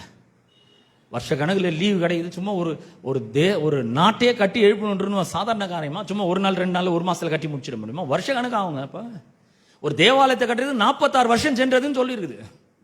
இந்த தேவாலயத்தை கட்டுறது 46 வருஷம் ஆச்சு. நீ 3 நாள் எப்படி இடிச்சிட்டு கட்ட முடியும்னு இயேசுவை கேட்கிறாங்க.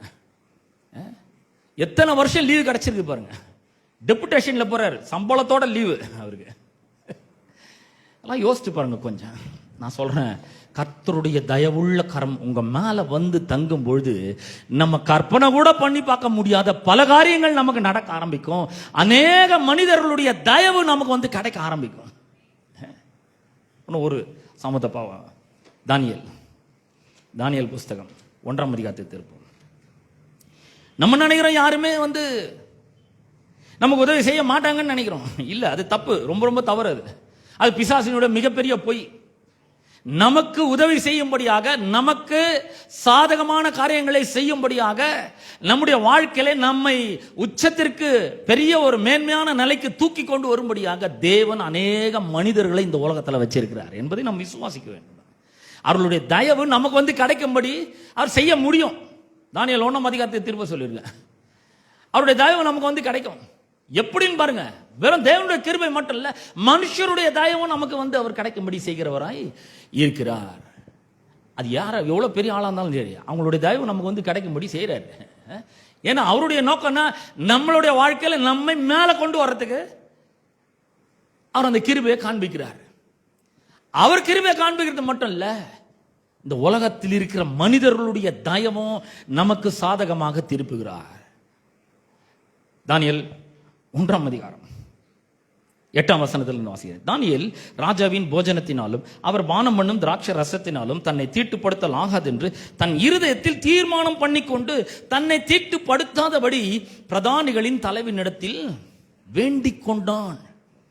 வேண்டிக் கொண்டான்னா ப்ளீஸ் அப்படின்றான். இங்க என்ன பிரச்சனைனா, தானியேல் மற்றும் அவனுடைய சகாக்கள், அவனுடைய நண்பர்கள், இவங்க எல்லாரையும் என்ன பண்ணிட்டான், இந்த ராஜா, பாபிலோன் ராஜாவாகிய நேபுகாத்நேச்சார் எருசலேமுக்கு கொண்டு வந்துட்டான்.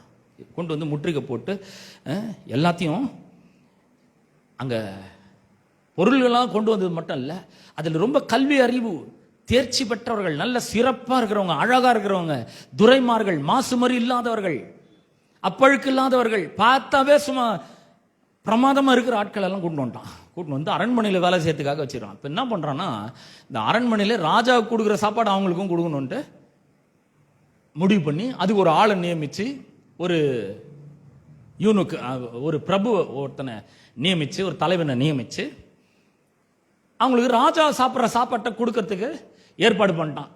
ஆனால் இப்போ ராஜா சாப்பிட்ற சாப்பாடை இவன் சாப்பிடக்கூடாது. ஏன்னா சரித்திர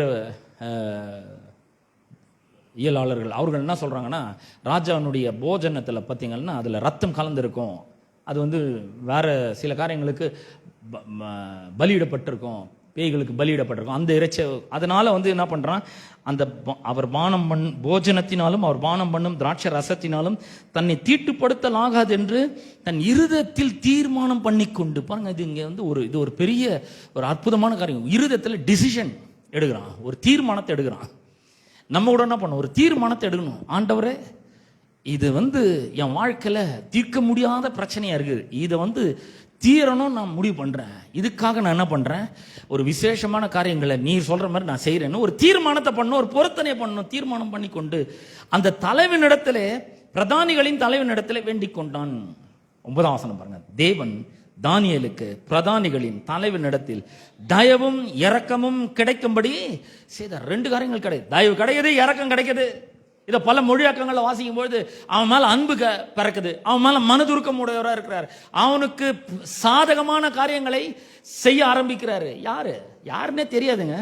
ராஜாவினுடைய பிரதானி, பெரிய செல்வாக்குள்ள மனிதன், ராஜாட்ட நேரடியா பேச்சுவார்த்தை உள்ள மனிதன்.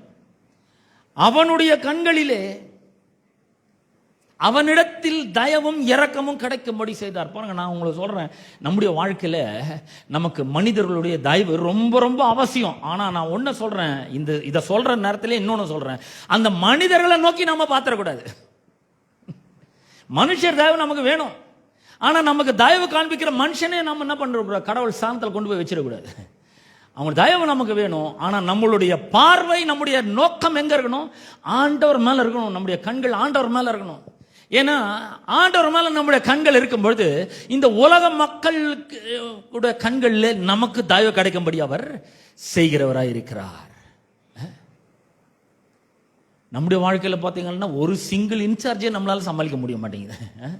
இல்லாத வேலைங்கள்லாம் காட்டுறாங்க. நம்ம ஒரு சூப்பர்வைசரை சமாளிக்க முடியல, ஒரு இன்சார்ஜை சமாளிக்க முடியல, ஒரு மேனேஜரை சமாளிக்க முடியல, ஒரு டிஎல்ல சமாளிக்க முடியல. ஏன்னா எக்கச்சக்கமான காரியங்களை அவர்கள் நமக்கு விரோதமாக செய்கிறார்கள். ஆனா பாருங்க, கடவுளை நம்ம நோக்கி பார்க்கும்போது, ஆண்டவரே உம்முடைய தயவு என் மேல இருக்கட்டும், எனக்கு உதவி வேணும், உம்முடைய கிருபை வேணும்னு சொல்லும்போது என்ன பண்றோம், உம்முடைய உதவி ரொம்ப வேணும் ஆண்டவர், எனக்கு அதிகமான உதவி கிடைக்கணும் அப்படின்னு சொல்லும்பொழுது, இந்த உலக பிரகாரமான மக்களுடைய தயவு நம் பக்கமாக திருப்பும்படி தேவன் செய்கிறார். அவன் யாரா வேணா இருக்கட்டும், டிஎல் எப்படி வேணா இருக்கட்டும், இன்சார்ஜ் எப்படி வேணா இருக்கட்டும், மேனேஜர் எப்படிப்பட்டவனா வேணா இருக்கட்டும், அவனை பத்தி நம்ம எதுவுமே பேசவே கூடாது. நம்ம எங்க நோக்கி பார்க்கணும்னா கர்த்தரை நோக்கி பார்க்கணும். நான் என்ன சொல்றேன்னா, வாழ்க்கையில நாம ரொம்ப நிதானமா சமாதானமா ஒரு பெரிய ஒரு இளைப்பாறுதலோட இந்த வாழ்க்கையை நடத்துறதுக்கு வாழ்றதுக்கு வேண்டிய யோசனைகளை, தேவனுடைய வழிகளை நான் உங்களுக்கு போதித்து கொண்டு இருக்கிறேன். இதை கேட்டுக்காவோட நின்றுடாத, என்ன பண்ணது, செயல்படுத்தணும். நம்ம என்ன பண்ணணும், அவங்கள பத்தி நம்ம பேசவே கூடாது. ஐயோ என் இன்சார்ஜ் இருக்கிறாங்க பாருங்க, ஐயோ யோ யோ பேயோட மோசங்க, சொல்லவே கூடாது. அதெல்லாம் ஆண்டவரோட பெரியாலாம் அவங்க இல்லை. ஆண்டவரை நோக்கி நம்ம பார்க்கும்பொழுது, கர்த்தராகிய இயேசு கிறிஸ்துவை நாம் நோக்கி பார்க்கும்பொழுது, அவருடைய கிருபை நமக்கு கிடைக்கும் பொழுது, அவர்கிட்ட இருந்து திரளான உதவிகள் நமக்கு கிடைக்கும். அவர் மனுஷருடைய தயவை நம் பக்கமாக திருப்புறார். தானியேலுக்கு பிரதானிகளின் தலைவனிடத்தில் தயவும் இரக்கமும் கிடைக்கும்படி செய்தார். பிரதானிகளின் தலைவன் தானியேலை நோக்கி, உங்களுக்கு போஜனத்தையும் பானத்தையும் குறித்திருக்கிற ராஜாவாகிய என் ஆண்டவனுக்கு நான் பயப்படுகிறேன். எங்க ராஜா சொல்லிடுறாரு, இதை வேற யார் சொல்லியிருந்தாலும் நான் பைபாஸ் பண்ணிடுவேன், அதை நான் கேட்கலன்னா கூட பரவாயில்ல. ஆனா ராஜா சொல்லி இருக்கிறாருங்க இத. அவர் உங்களோட வாலிபரின் முகங்களை பார்க்கிலும் உங்கள் முகங்கள் வாடி போனவர்களாக காண வேண்டியது என்ன? அதனால் ராஜா என்னை சிரச்சேதம் பண்ணுவாரே என்றான். பாருங்க, நான் ராஜா சொன்னதை செய்யலன்னா, உங்களுக்கு ராஜானுடைய போஜனத்தையும் அந்த பானத்தையும் நான் கொடுக்கலன்னா, மொத்த பேரையும் நிக்க வச்சு பார்க்கும்போது உங்க 3 பேர் 4 பேருடைய முகம் மட்டும் வாடி போனதா இருக்கும். அப்ப ராஜா என்ன தெரிஞ்சுக்குவார், நான் சொன்னதையும் இவன் செய்யல, இந்த 4 பேர் விஷயத்துல வாழ்க்கையில இவன் செய்யல, அதனால இவன் தலையை வாங்க அப்படின்ற சொல்லிட்டா என்ன பண்றது? பாருங்க எவ்வளோ ஒரு பெரிய ரிஸ்க் எடுக்கிறான்னு பாருங்க. கடவுளுடைய தயவு தானியேல், சாத்ராக், மேஷாக், ஆபேத்நேகோட இருந்தபடினால இந்த உலக பிரகாரமான மனுஷன் தானியேலுக்கு இரக்கத்தையும் அன்பையும் சிநேகத்தையும் அனுதாபத்தையும் அவனுக்கு தன்னுடைய மனதுருக்கத்தையும் நட்பையும் சாதகமான காரியத்தையும் காண்பிக்கிறதுக்காக அவனுடைய லைஃபே ரிஸ்க் எடுத்து உதவி செய்யறதுக்கு ரெடியா இருக்கிறான். ராஜாவுக்கு பயப்படுறேன் இந்த மாதிரிலாம் சொல்லி இருக்கிறாரு. ஆனா உங்க முகம் வாடி இருந்துச்சுன்னா என்ன காலி பண்ணிடுவாரு. அப்பொழுது பிரதானிகளின் தலைவனாலே தானியேல், அனனியா, மீஷாவேல், அசரியா என்பவர்கள் மேல் விசாரிப்புக்காரனாக வைக்கப்பட்ட மேல்ஷார் என்பவனை தானியேல் நோக்கி, இப்ப பாருங்க அந்த பிரதானிகளின் தலைவனுடைய பேர் மேல்ஷார். அவனை நோக்கி, இப்ப தானியேலுக்கு இந்த கிருபை உள்ள தயவு இதெல்லாம் இருக்கிறதுனால கடவுள் தம்முடைய வழியை போதிக்கிறாரு. அதை பரிசுத்த ஆவியானவர் மூலமா மேல வருது அவனுக்கு. அவன் ஒரு ஐடியா சொல்றான், 10 நாள் வரைக்கும் அடியாரை சோத்து பாரும். கடவுளுடைய தயவு நம்முடைய வாழ்க்கையிலே நாம் இந்த பிரச்சனைகளை சிக்கும் பொழுது, நாம் எடுத்த தீர்மானத்துக்கு விரோதமாக காரியங்கள் செல்லும் பொழுது ஒரு புதிய ஐடியாஸை நமக்கு உள்ள கிருபை கொடுக்கிறதா இருக்குது. ஏன்னா கிருபை வரும்பொழுது ஆவியானவர் உள்ள வராரு, இயேசு உள்ள வராரு. அவரோட கூட அவருடைய ஞானமும் அவருடைய அறிவும் அவருடைய விவேகமும் அவருடைய திறமையும் அவருடைய அனுபவமும் உள்ள வருது. இவர் ஆதியிலிருந்து பிதாவோடு இருந்தவர், இயேசுவும் பரிசுத்தாங்க. அவங்க அனுபவம் எப்படி பாருங்க. உங்களுக்கு என்ன 40, 50, 60 வருஷம் அனுபவம் இருக்கலாம், ஆனா அவருடைய அனுபவம் நித்தியமான அனுபவம். அவர் ஒரு ஐடியாவை கொடுக்கிறார். எப்படி? கிருபையின் மூலமா பரிசுத்த ஆவியானவர் உள்ள இருந்து தானியேலுக்கு ஒரு ஐடியா கொடுக்கிறாரு. அந்த ஐடியாவை என்ன பண்றான், மேல்ஷாருக்கு சொல்றான், எங்க 10 நாள் வரைக்கும் எங்களை டெஸ்ட் பண்ணி பாருங்க, எங்களுக்கு புசிக்க பருப்பு முதலான மரக்கறிகளையும் குடிக்க தண்ணீரையும் கொடுத்து எங்கள் முகங்களையும் ராஜபோஜனத்தில் புசிக்கிற வாலிபருடைய முகங்களையும் ஒப்பிட்டு பாரும், பின்பு நீர் காண்கிறபடி உமது அடியாருக்கு செய்யும் என்றான். நல்ல கவனிங்க, மேல்ஷாருக்கு இந்த ஐடியா வந்துச்சு, தானியேல் இந்த ஐடியா கொடுக்குறான். சரி ஓகே அப்படின்றான். 14 அவன் இந்த காரியத்திலே அவர்களுக்கு செவி கொடுத்து 10 நாள் அளவும் அவர்களை சோதித்து பார்த்தான். லைஃப் ரிஸ்க் எடுக்கிறான் மேல்ஷார். ஏன்? இவன் முகம் வாடி இருந்துச்சுன்னா காலி ஆளு. இவன் லைஃபையே ரிஸ்க் எடுத்து தானியேலுக்கு சாதகமான காரியத்தை செய்ய ஆரம்பிக்கிறான். நான் சொல்றேன், உங்களுடைய வாழ்க்கையிலே உங்ககிட்ட தயவு இருக்கும் பொழுது, கடவுளுடைய கிருபை இருக்கும் பொழுது, உலக பிரகாரமான மக்கள் கூட தங்களுடைய லைஃபையே ரிஸ்க் எடுத்து உங்களோட சிநேகம் பாராட்டுவார்கள். தங்களுடைய லைஃபையே ரிஸ்க் எடுத்து உங்களுக்கு சாதகமான காரியங்களை பண்ண ஆரம்பிப்பார்கள். இதை பண்ணலன்னா செத்து போயிடும், வேலை போயிடும், எல்லாம் இருக்கலாம். ஆனா எப்படியாவது உங்களுக்கு தயவை காண்பிக்கணும், அனுதாபத்தை காண்பிக்கணும், இரக்கத்தை காண்பிக்கணும், அன்பை காண்பிக்கணும், சிநேகம் பாராட்டணும் அப்படின்னு முன்னாடி வந்துருவாங்க. ஏன்? உங்க மேல கிருபை இருக்குது. அவர் என்ன பண்றாரு? இந்த மனுஷங்கிட்ட என்ன பண்றாரு? தயவு கிடைக்கும்படி செய்யறாரு. எத்தனை பேர் விசுவாசிக்கிறீங்க? நான் ரொம்ப அதிகமா விசுவாசிக்கிறேன். இதெல்லாம் ஒரு வியாபாரத்தை பண்ணிட்டு இருக்கீங்க, ஒரு தொழிலை பண்ணிட்டு இருக்கீங்கன்னா உங்களுக்கு புதிய ஐடியாஸ் இந்த கிருபையின் மூலமா மேல வரும். அப்ப 10 நாள் அளவும் சோதித்து பார்த்தான். 15ஆம் வசனம். 10 நாள் சென்ற பின்பு ராஜ போஜனத்தை புசித்த எல்லா வாலிபரை பார்க்கிலும் அவர்கள் முகம் களையுள்ளதாயும் சரீரம் புஷ்டியுள்ளதாயும் காணப்பட்டது. தங்க கிருபை. கிருபை நம்முடைய வாழ்க்கையில் இருக்கும் பொழுது மற்ற எல்லாரை விட நம்ம ரொம்ப நல்லா இருப்போம், நம்ம ரொம்ப செழிப்பாக இருப்போம், நம்ம ஆசீர்வாதமாக இருப்போம், நம்ம ஞானமுள்ளவர்களாக இருப்போம், நம்ம அறிவுபூர்வமாக இருப்போம். புத்தி கேட்ட காரியங்களையெல்லாம் நம்ம செய்ய மாட்டோம், இழிவான காரியங்களுக்கு போக மாட்டோம். நம்ம இது மூலமாக எவ்வளோ பெரிய லாபம் வந்தாலும் சரி, இது எனக்கு ஒத்து வராது, இதை நான் செய்ய மாட்டேன். இந்த மாதிரி ஒரு காரியத்தை, இழிவான காரியத்தை, மோசமான காரியத்தை, கேவலமான ஒரு காரியத்தை நான் செய்ய மாட்டேன். நான் கர்த்தரை நம்புறேன், அவருடைய கிருபை நம்புறேன், அவருடைய பிரசன்னத்தை நம்புறேன், அவருடைய வழியை நான் நம்புறேன். அவர் போதிப்பார் எனக்கு கண்டிப்பா. அவர் திரளான உதவிகளை என்கிட்ட கிடைக்க செய்வார். அவருடைய ஞானம் எனக்குள்ள இருக்குது, அறிவு எனக்குள்ள இருக்குது, அவருடைய அனுபவம் என்னுடைய அனுபவமா மாறி இருக்குது, அவருடைய ஜீவன் என்னுடைய ஜீவனா மாறி இருக்கு, அவருடைய சுகம் என்னுடைய சுகமாய் மாறி இருக்கிறது, அவருடைய அறிவாற்றல் என்னுடைய அறிவாற்றலாம் மாறி இருக்கு. இந்த மாதிரி கேவலமான வேலைகள்லாம் நான் செய்யவே மாட்டேன். நான் ஒரு தீர்மானத்தை எடுத்துக்கிறேன், இப்படி தான் நான் வாழ்வேன், கடவுளுடைய கிருபையில தான் நான் வாழ்வேன். அவர் அதிகமாக தர நீக்கிறாரு, இளைப்பாறுதல் தர நீக்கிறாரு, சமாதானத்தை தர நீக்கிறாரு, உதவிகளை பெருசாக கிடைக்க பண்ற நீக்கிறாரு. ஒருவேளை இந்த உலக பிரகாரமான மக்களாக இருக்கலாம், அவங்க கண்ணில் கூட எனக்கு தயவு கிடைக்கும்படி செய்கிறாரு. அவன் ஒருவேளை லைஃபே ரிஸ்க் எடுக்க வேண்டியதாக இருக்கலாம், ஆனால் அவன் எடுக்க வைப்பார் ஆண்டவர். எனக்கு உதவி செய்யும்படி, எனக்கு அனுதாபத்தை காட்டும்படி, என் மேல நட்பா இருக்கும்படி, எனக்கு உதவி செய்யறதுக்குன்னே அவன் லைஃபை கூட ரிஸ்க் எடுக்கணும்னாலும் அதையும் பண்ண வெப்பார் ஆண்டவர். ஆமே. நல்லா தான் தட்டுங்களேன், கையை தட்டுறதுல கூட ரொம்ப சுருக்கமாக தட்டினேன். நல்லா தட்டுங்க. கர்த்தர் நாமத்துக்கு தான் மகிமை உண்டாகும். கர்த்தர் அப்படிப்பட்ட காரியங்கள்லாம் செய்ய வல்லவராய் இருக்கிறாரு பாருங்க. நான் சொல்றேன், உங்க தொழில் ரொம்ப பிரமாதமாக போகும், உங்களுடைய பிஸ்னஸ் ரொம்ப சூப்பராக போகும். நீங்க உள்ள ஒரு விஷயத்தை தீர்மானிச்சிருக்கீங்கல்ல, அதுல உறுதியா இருங்க. அதுல கடவுள் உங்களுக்கு கிருபையை கிடைக்க பண்ணுவார், தயவை கிடைக்க பண்ணுவார். ஏராளமான உலக மக்களுடைய உதவிகளை உங்க பக்கமா திருப்பார். ஆனா நம்ம என்ன பண்றோம்? இதெல்லாம் தெரியாம அவனை பகைச்சிட்டே இருக்கணும். ஐயோ, அவன் கிறிஸ்தவனே கிடையாதுங்க, அவனுக்கு எனக்கும் ஒத்து வராது. இல்லைங்க, அவனை வச்சா உங்களுக்கு உதவி செய்ய வல்லவரா இருக்கிறாரு அவரு. ஹலோ, நான் சொல்றேன், கடவுளுடைய கிருபை உங்களுக்குள்ள இருக்கிறதுனால நீங்க எல்லாரை விட புத்திசாலிகளா, ஞானவான்களா, சீக்கிரத்தில் மற்றவங்களை காட்டிலும் மேலே வரவங்களா இருப்பீங்க. ஏன்னா கடவுளோட கிருபை உங்களுக்குள்ள இருக்குது. அவருடைய வழிகள் ஆராய்ந்து முடியாத வழிகளா இருக்கிறது. அவர் இயற்கைக்கு அப்பாற்பட்ட விதத்திலே அவர் உங்களை மேலே கொண்டு வருவதற்கு அவர் வல்லமையுள்ள தேவனாய் இருக்கிறார். நான் சொல்றேன், நெகேமியாவுடைய தேவன் நம்முடைய தேவன், ஆபிரகாமின் தேவன் நம்முடைய தேவன், தானியேலுடைய தேவன் நம்முடைய தேவன்.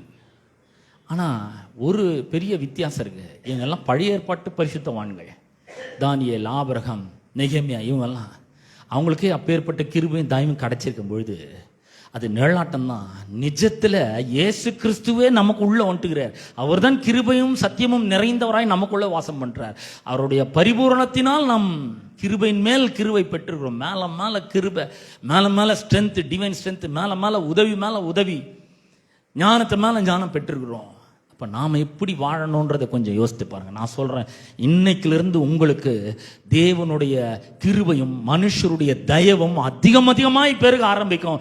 வாழ்க்கையில் மேலே மேலே வந்து கொண்டே இருப்பீர்கள். கீழே போகிறதுக்கு வாய்ப்பே கிடையாது. ஏன்னா கர்த்தருடைய கிருபை மட்டும் இல்லை, மனிதர்களுடைய தயவும் அவர் உங்களுக்கு சேர்த்து கிடைக்க பண்ணுறார். ஒருவேளை அவங்க கிறிஸ்தவர்கள் இல்லாதவர்களாம் இருக்கலாம், ஆனால் உங்ககிட்ட அவங்க தயவு பாராட்டவங்க, உங்கள் மேலே கிருபையை பாராட்டவர்கள், உங்கள் மேலே அன்பை பாராட்டுவார்கள், உங்களுக்கு காரியத்தை கைகூடி வர செய்வார்கள். அவர்கள் மூலமாக கர்த்தர் அதை வாய்க்க செய்வார். ஆமென். நம்ம எல்லாரும் எழுந்து நிற்போம். கர்த்தர் உங்களை ஆசீர்வதிப்பாராங்க. எல்லாரும் எழுந்து நிற்போம். கேட்ட சத்தியத்திற்காக நம் கர்த்தருக்கு நன்றி செலுத்துவோம். ஹல்லேலூயா. ஆண்டவரே உமக்கு நன்றி செலுத்துறோம். எங்கள் அன்பின் பிதாவே, உம்முடைய குமாரனாகிய இயேசு கிறிஸ்துவின் நாமத்தில் உம்மண்டை நாங்கள் வருகிறோம். இந்த அற்புதமான மனம் மகிழ்ச்சி நாளுக்காக உமக்கு நன்றி செலுத்துகிறோம் ராஜா. இந்த அருமையான நாளிலே உம்முடைய தெய்வீக கிருபையை குறித்து நாங்கள் அதிகமாய் அறிந்து கொண்டோம் ஆண்டவரே. கிருபை எங்களோடு கூட இருக்கும் பொழுது எங்களுக்கு ஆண்டவரே தகுதி இல்லாதவர்களுக்கு காண்பிக்கப்படும் தயவுக்காக உமக்கு நன்றி செலுத்துகிறோங்க தாவே. ஆண்டவரே உமக்கு நன்றி செலுத்துகிறோம், நன்றி செலுத்துகிறோம். கிருபைக்காக நன்றி, இரக்கத்துக்காக நன்றி, உம்முடைய மன துருக்கத்திற்காக நன்றி, உம்முடைய உதவிகளுக்காக நன்றி செலுத்துறோம். நீர் தந்த சமாதானத்துக்காக நன்றி, இளைப்பாறுதலுக்காக நன்றி ஆண்டவரே. உமக்கு ஸ்தோத்திரம் ஆண்டவரே. அப்பா, மனிதர்களுடைய தயவை ஏராளமாக நீர் எங்களுக்கு பெருக பண்றதுக்காக உமக்கு நன்றி ஆண்டவரே. இந்த கிருபையை நாங்கள் நிறைய வச்சுட்டு, இந்த தயவை வச்சுட்டு நாங்கள் எங்க வாழ்க்கையை பார்த்து பயந்து, எதிர்காலத்தை குறித்து பயந்து கொண்டு இருக்கிறோம் ஆண்டவரே. ஆண்டவரே, காரியத்தை கைகூடி வர பண்ணுகிற தேவன் எங்களுக்குள்ளே நீர் இருக்கிறதற்காக உமக்கு ஸ்தோத்திரம். இந்த உலக மனிதர்களுடைய தயவையும் அன்பையும் கிருபையும் இரக்கத்தையும் அவர்களுடைய சிநேகத்தையும் அவர்களுடைய அனுதாபத்தையும் எங்கள் பக்கமாக திருப்புகிற தேவனாய் நீர் இருக்கிறீர் என்பதை இன்றைக்கு நாங்கள் அறிந்து கொண்டோம் ஆண்டவரே. ஆண்டவரே, இதெல்லாம் தெரிஞ்சு கொண்டு அறிந்து கொண்டு இந்த உலகத்துக்குள்ளே புறப்பட்டு செல்லுகிறோம். தேவன் எங்களோடு கூட இருக்கிறதற்காக உமக்கு ஸ்தோத்திரம். எங்களுக்குள்ளே இருக்கிற உம்முடைய பிரசன்னத்துக்காக உமக்கு ஸ்தோத்திரம் ஆண்டவரே. இந்த கிருபை நாங்கள் பலப்படுகிறோம் ஆண்டவரே. இந்த கிருபை நாங்கள் இறுக பிடித்துக் கொள்ளுகிறோம் ஆண்டவரே. இந்த கிருபை நாங்கள் விட்டுவிட மாட்டோம் ஆண்டவரே. தேவையான